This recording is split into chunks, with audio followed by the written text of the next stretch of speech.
playing that sing game again. You know they only know 4 songs.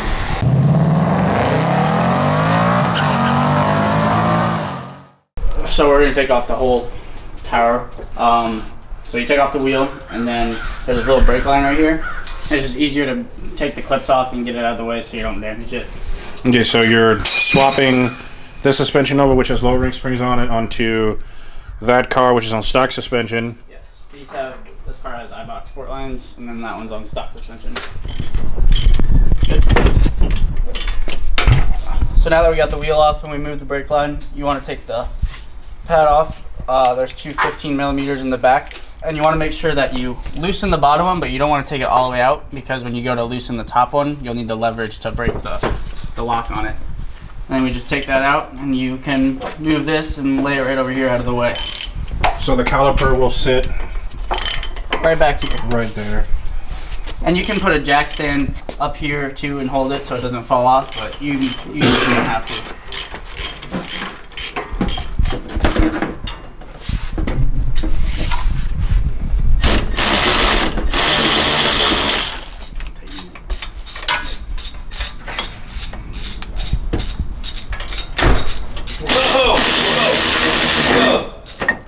What up? Whoa. It's updating.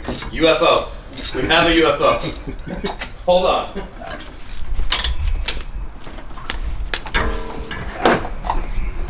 You don't have the recording trying to get this up. You need this right now.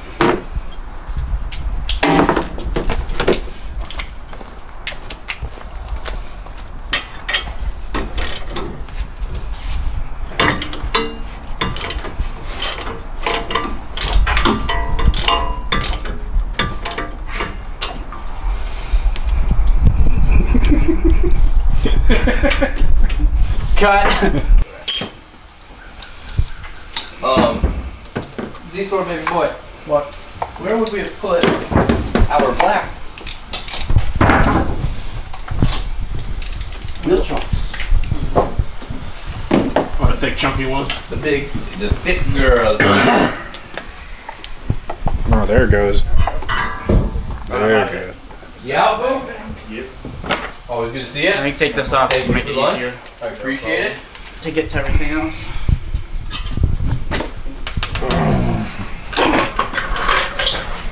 So I guess I'll take the best looking one over there.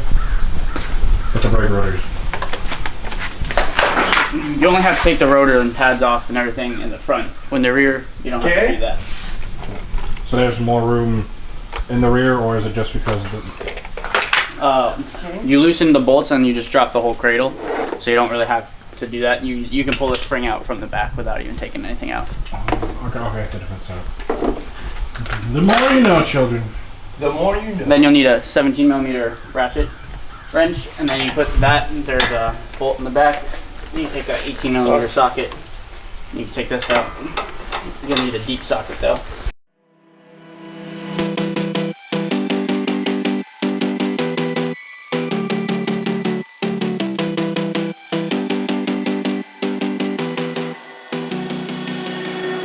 Standing on the edge of a cliff, realize there must be more to life than this. Reaching for the stars, traveling so far, like a dragonfly. Just grab my hand from hidden sin. We'll meet tonight.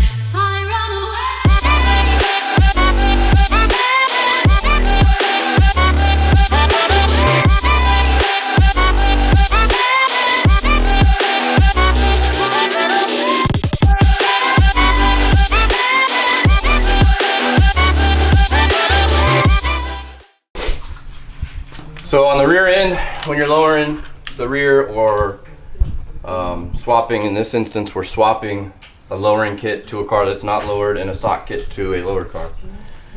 So really, you're gonna work side to side. You're gonna go back and forth several times. And that's because the subframe, right, passenger side, driver side, what you're gonna do is you're gonna loosen the bolts on this side. You're gonna come to the other side, loosen the bolts here, and then either go ahead and drop this one all the way or come back over here and drop this one all the way. But you're not gonna go and just loosen one and leave it up. And you're not gonna loosen one and leave it up. okay? You're gonna wanna loosen them both down and then remove. And then when you reinstall, you're not gonna screw that all the way back up. You're gonna reinstall just to that lowered position, okay?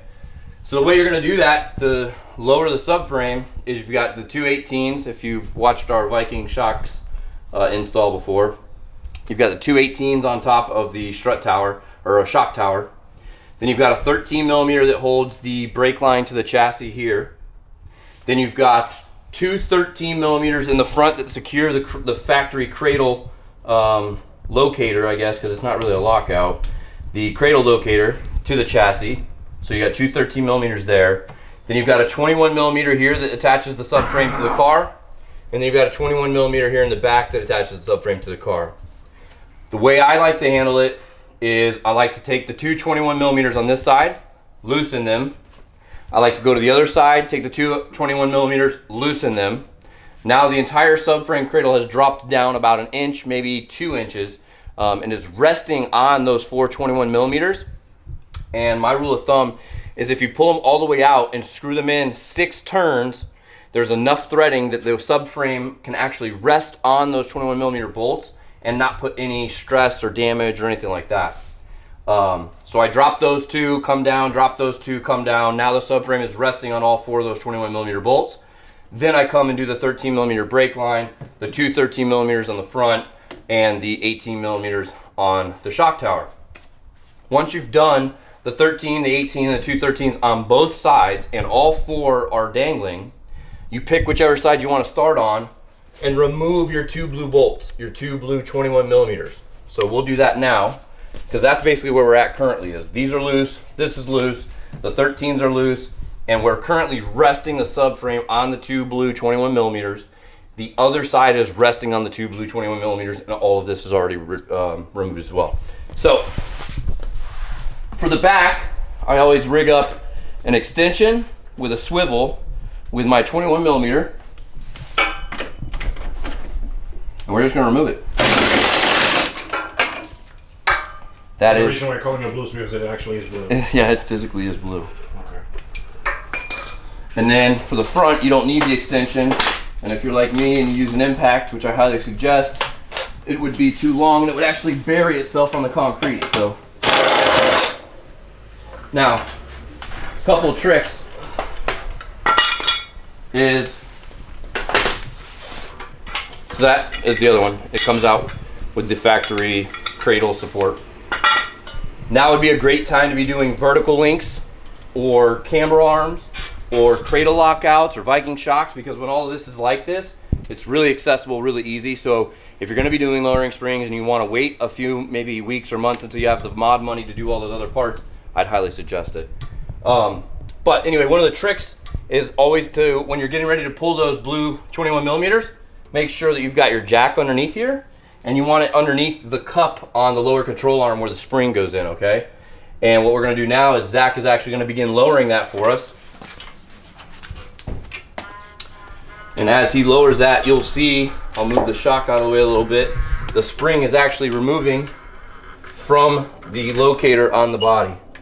So what we're gonna do now is pull that out. We're gonna pull the rubber isolator first, comes out, and then the spring. If you pull the shock towards you, there's enough give that you can literally fish the spring out in one fell swoop. Now, for anyone who doesn't already know and isn't already well versed, these isolators are definitely a requirement when you're putting these springs in. They just slam in, and you want to rotate the spring up against the stop here. That's going to actually make them sit flush in the cup up top, and it's going to prevent this metal from rubbing up on the body, and then you would be hearing clanging and, you know, jitterbugging all the way around town. So avoid that by making sure you install that. The other thing as well, if you look, we're removing the eye box springs on this vehicle. The logos, when they install this direction. You're not going to install them as such, okay? Also, one thing to note here, there's a stop on the bottom that in the cup where the control arm is, there's actually another stop. So when you install the spring, make sure you rotate this all the way to that stop before you go ahead and start to secure everything and put it back in place. But that's basically a spring install. So we're gonna go ahead and swap this and put the stock one back on the other car, or sorry, put this on the other car and put the stock one back on this car. And stay tuned, we'll show you that. So we have the factory spring and isolator going back in this vehicle. A couple things, like I said, the one trick is putting the jack underneath the control arm and lowering the entire subframe on the jack so you can remove it. When you go to put this back in, you're gonna do the same thing, but in reverse, obviously. You're gonna be lifting the car back up to that.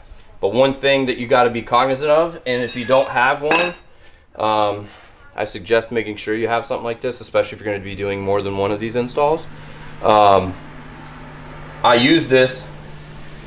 There is, right here where the bolt goes through to the chassis, to the body, there's actually a locator pin. There's a hole here with a locator hole. And then up here on the frame rail, there's another hole. And so what I wind up having to do to keep the subframes aligned is go around the sway bar. And if you want to get in, zoom in, or whatever you need to do, brother. So we're gonna go through here, around the sway bar, around the exhaust, through this locator, into the locator here. Now, as you can see, it goes straight in right now. It's because I've already aligned it when I was on the other side. Most of the time, you're gonna be somewhere like this, where you actually can't get that in, and you're gonna have to align. You see the movement in the subframe here? Can they visibly see that, I'm sure, right? Oh yeah. So that's the deal, is you wanna align that. And so what happens is when I stick my pry bar in, I want it centered in the upper alignment and centered in this hole here. And if so, we're probably gonna be pretty good. And the way that I can always tell is as we're jacking this back up and reinstalling our blue 21 millimeter, as this bolt starts to thread, if it becomes very difficult to thread, it's going in at somewhat of an angle. If it's going in nice and smooth, then we've done a pretty good job of aligning it. Something to note there, they sell, Steeda makes them, I'm sure other people make them, an IRS bushing kit that actually goes through here, okay? So that when you're installing this, right now there's quite a bit of a vacancy where this has some slop, and you slide that bushing down in here, and now it's gonna be nice and taut, and there's no slop. So when you're actually installing those bushing kits, it helps to center and align the IRS super easily. They're about $50 or so from Steeda, if I remember correctly. So good tip if you want to do them. So let's go ahead and get this spring back installed, guys.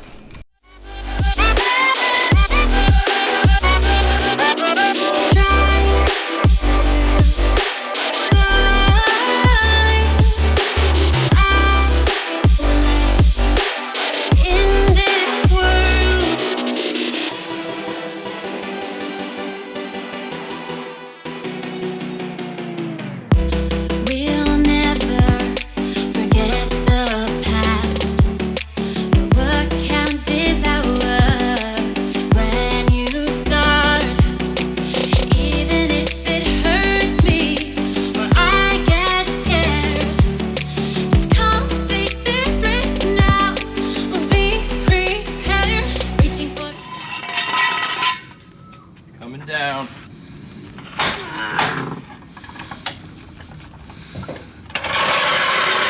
Do they have to settle again? It's on e-brake. Oh. And it's on a hill.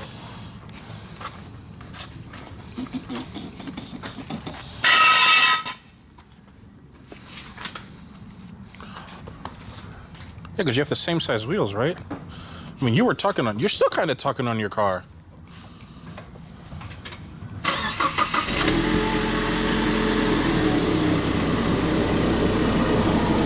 Okay, there we go.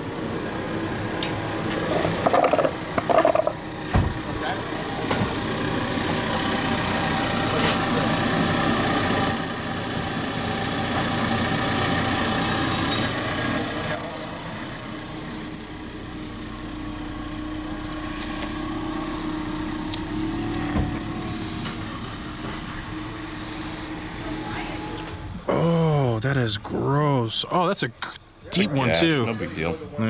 It'll clean up. Mama didn't raise no. So blood, sweat, and no tears have gone into this car.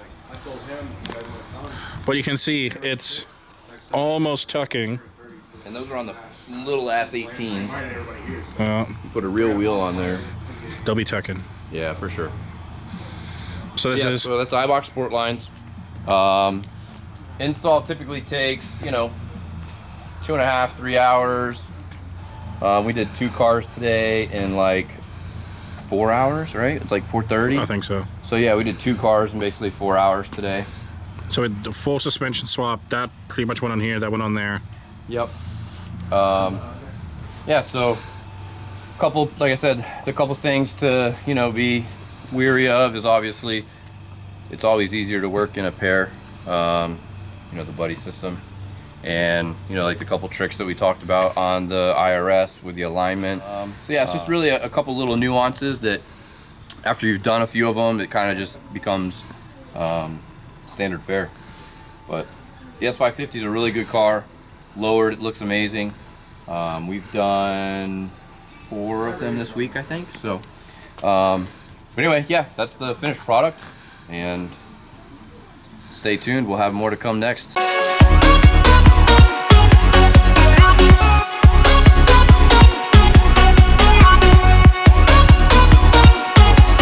Do it for the views! Do it for the gram. Do it for the views! Weak.